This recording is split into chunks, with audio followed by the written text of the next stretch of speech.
Hyderabad command control room లో స్థానిక సంస్థల ఎన్నికలు రిజర్వేషన్లపై సమీక్ష నిర్వహిస్తున్నారు సీఎం రేవంత్ రెడ్డి.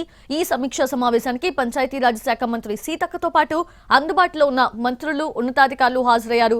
బీసీ రిజర్వేషన్లపై ఇప్పటికే ప్రభుత్వానికి డెడికేటెడ్ కమిషన్ నివేదిక సమర్పించింది. సాయంత్రం 5 గంటలకు ఆర్థిక శాఖ అధికారులతో సీఎం రేవంత్ సమీక్ష నిర్వహించబోతున్నారు. ఇందులో డిప్యూటీ సీఎం భట్టి విక్రమార్క కూడా పాల్గొనబోతున్నారు. అయితే 5:30 గంటలకు దేవాదాయ శాఖ అధికారులతో రివ్యూ చేస్తారు ముఖ్యమంత్రి రేవంత్ రెడ్డి.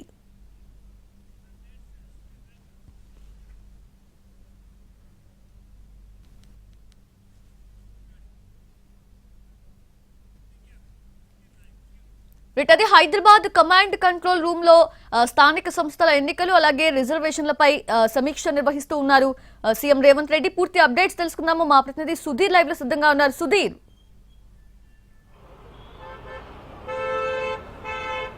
స్థానిక సంస్థల ఎన్నికలకు సంబంధించి ముఖ్యమంత్రి రేవంత్ రెడ్డి అధ్యక్షతన కమాండ్ కంట్రోల్ సెంటర్లో సుదీర్ఘంగా సమీక్ష సమావేశం జరుగుతుంది. ఉదయం 11:30 గంటలకు ప్రారంభమైన ఈ సమీక్ష సమావేశం ఇంకా కొనసాగుతూనే సాయంత్రం 6 గంటల వరకు కూడా సమీక్ష సమావేశం కొనసాగే అవకాశాలు అయితే కనిపిస్తున్నాయి. ప్రస్తుతం రాష్ట్రంలో బీసీ రిజర్వేషన్ల అంశం అనేది చాలా ప్రాధాన్యత కూడుకున్న విషయం కాబట్టి ఇందుకు సంబంధించి ఎలాంటి నిర్ణయం తీసుకోవాలనే విషయానికి సంబంధించి కూడా ముఖ్యమంత్రి రేవంత్ రెడ్డి సహచార మంత్రులతోటి అదేవిధంగా ప్రభుత్వ సలహాదారులు ఇటు రాష్ట్ర పార్టీ వ్యవహారాల ఇన్ఛార్జ్ కూడా హాజరు కావడం జరిగింది. ఈ సమావేశంలో 42% బీసీల రిజర్వేషన్ల అంశంతో పాటుగా ప్రస్తుతం డెడికేషన్ కమిషన్ ఇచ్చిన రిపోర్ట్ ఏదైతే ఉందో ఆ రిపోర్ట్ ఆధారంగా రిజర్వేషన్ల ఖరారు చేయాలని చెప్పేసి అయితే భావిస్తున్నారు. అయితే రాష్ట్రంలో 42% బీసీల రిజర్వేషన్లు సాధ్యమవుతున్నాయా కాదా అనే విషయానికి సంబంధించి మరొక వైపు తీవ్ర కసరత్తు అయితే జరుగుతుంది. ఇదే కాకుండా మొదటగా పంచాయతీ ఎన్నికలు నిర్వహించాలా లేకపోతే జడ్పీటీసీ ఎన్నికలు, ఎంపీటీసీ ఎన్నికలు నిర్వహించాలా అనేది కూడా